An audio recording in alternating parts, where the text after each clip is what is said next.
Well, good morning, good afternoon, good evening, or good night. And welcome to episode 4 of Conversations Between Glow and God. This one is entitled One of Your Most Delicious Magical Gifts, Joy. My favorite quote from the movie August Rush is this: "The music is all around us. All you have to do is listen." Joy is like that. It's all around us as well. It's all around us, it's all inside us.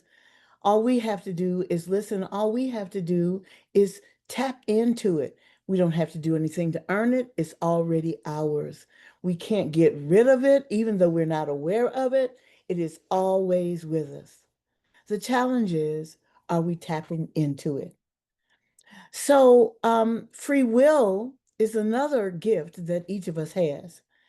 And sometimes we use that gift to tap into our other gifts, like joy, and sometimes we don't. I was thinking about that this morning as I entered into and throughout my meditation, my conversation with God. And I took that into that meditation, and I remembered that statement from August Rush. And I also remembered, you have not because you ask not. That's often true. And I also know and have experienced that even when we ask for it, because sometimes we're not clear about what it is I want. But when I know what it is, and then when I ask for it, even when I claim it, even when I receive it, I don't always recognize it. And if I recognize it, I don't always take action to do something about it so it can inhabit me and I inhabit it. Just having something is different from inhabiting it. I mean, it is all through me. It is something that other people recognize when they see me, because even though they might not know what is it? That's something special going on with that person. But it's something that you know and people know, you experience, you leverage, you enjoy, and it's all the total delicious magic of it. I liken that to being someone who loves to travel, and your favorite way of traveling is with a car. And you have a 27 car garage that's filled with every vehicle of transportation that's known as a car that you could ever imagine. I mean, it's always ready. You don't have to worry about going to getting the air checked or anything. It's already there. It's ready for you just to get in it and drive it, or get in the back seat and have somebody else drive you. But it's always available to you in pristine condition. It's like having that gift, but then you don't go to the garage. And then if you go to the garage, you don't open the doors. Not any of them, or only some of them, but not all of them. And even if you open the doors, do you get in the car and actually drive it? Well, wait a minute, maybe I didn't bring the key. Okay, but you have the key. Now, did you get in the car?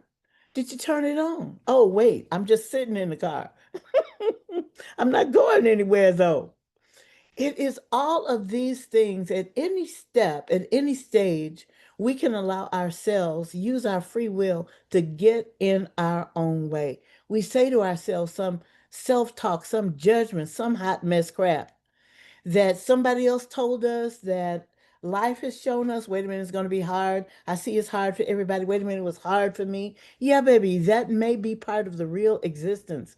Don't deny that.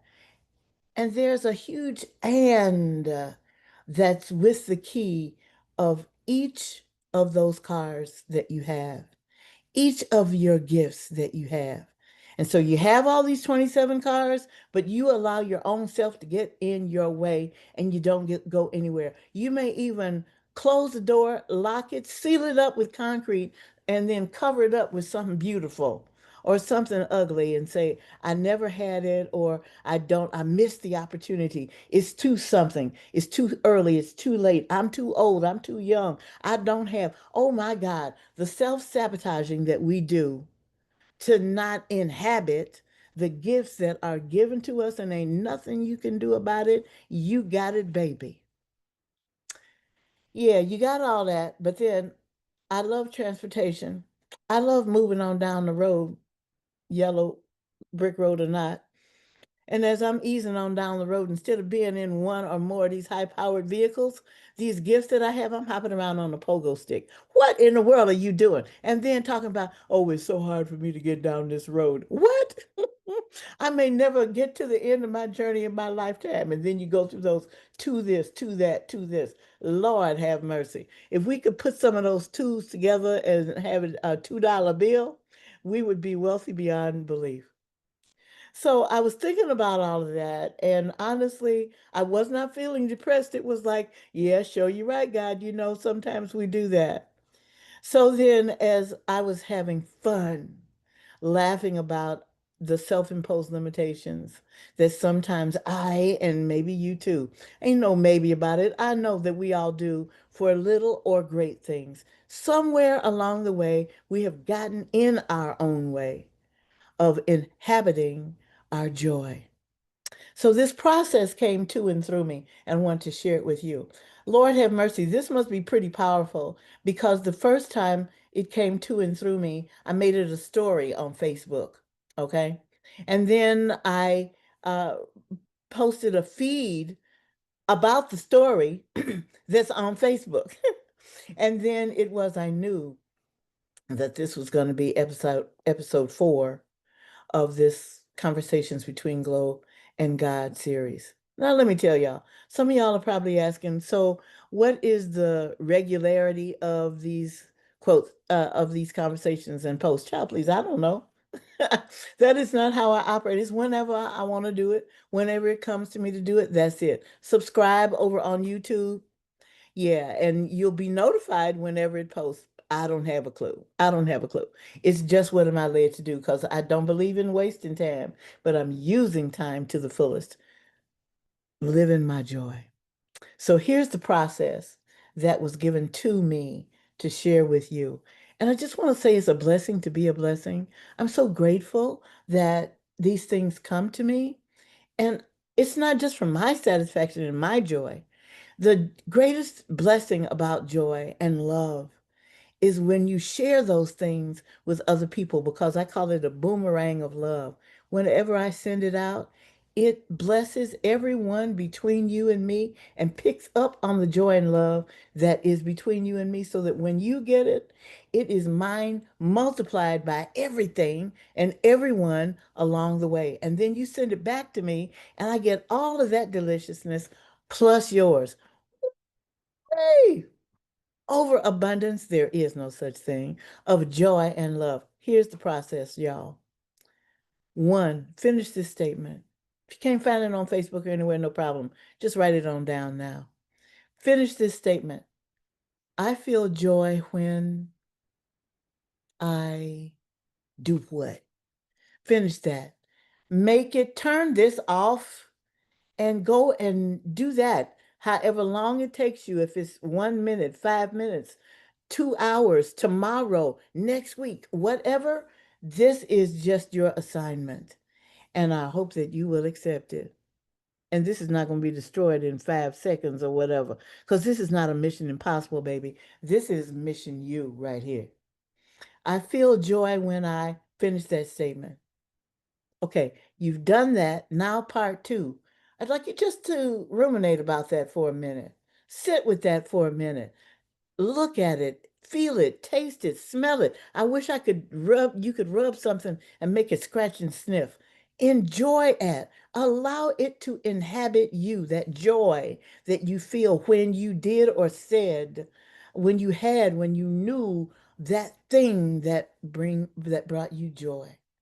Remember it, acknowledge it, feel it, tap into it, embrace it, and release your special, always pleasant, never ending, innate power of joy that is yours, baby. Now, I'd like you to just breathe with that for a minute, however long it takes, however long it takes, whatever your minute is, however long it is, just enjoy the deliciousness of your joy. Be in your joy. Number 3. I encourage you and invite you to make a joy covenant with yourself.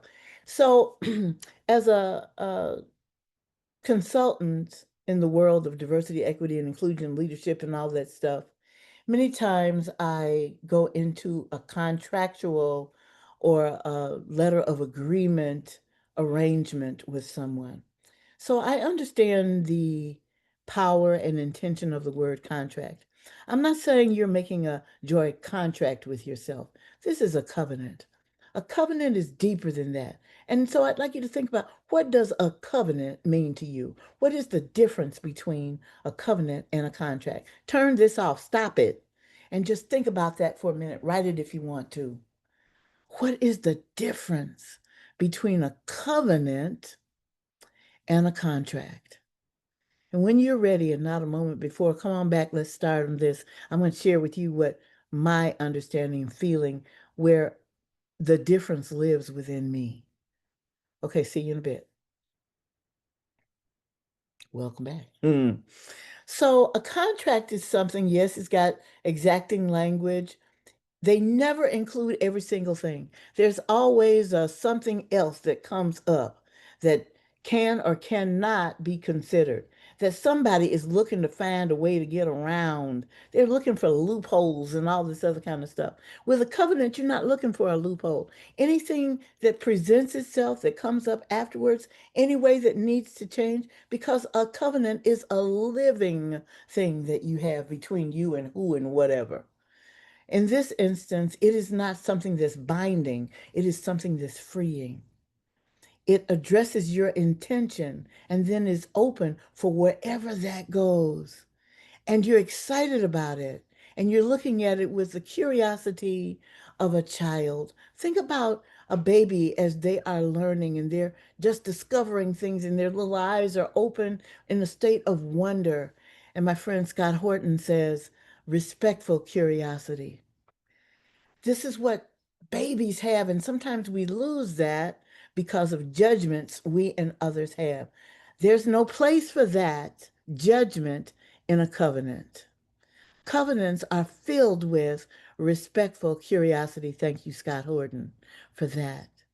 So make this joy covenant with yourself, knowing that it is not limiting, it is the beginning or the refreshment of understanding and inhabiting what joy is for yourself. So, in order to do that, I'd like you to complete and commit to this statement, which is a part of your joy covenant. Today, I will give myself of the gift of joy by, and then fill that in. Today, I will give myself, and it could be instead of today, it could be in this moment. If you go as far out as this month or this year, break that thing down into bite-sized chunks. Uh, there's a book, I'm not remembering the name of it, Atomic something or other. And the gentleman that writes it talks about breaking things down into bite-sized pieces and celebrating those completions of each of those bite-sized pieces, working through all of the things that might be the yeah buts that go along with it, but enjoying each victory and celebrating it so that you're not overwhelmed by the challenges, nor overwhelmed or distracted by the individual appreciations. So take a moment, whatever that means to you, to write today's or in the moment joy covenant with yourself. I'll wait. You know I'm going to be here right here for you when you come back. Allow yourself to rewind and play this stuff. This is you. This was given to me, but make this yours. This is the universe's gift to me, through me, for you, and so make it yours. Welcome back. Now that you have your joy covenant, I'd like you just to be, oh, taste and see. There's a scripture that talks about, oh, taste and see. I'd like you just to smell it. I wish, again, scratch and sniff it. I wish I could make that happen for you, but you have the power to make it so for yourself. Just enjoy the idea of it and then activate it, be it, live it, do it.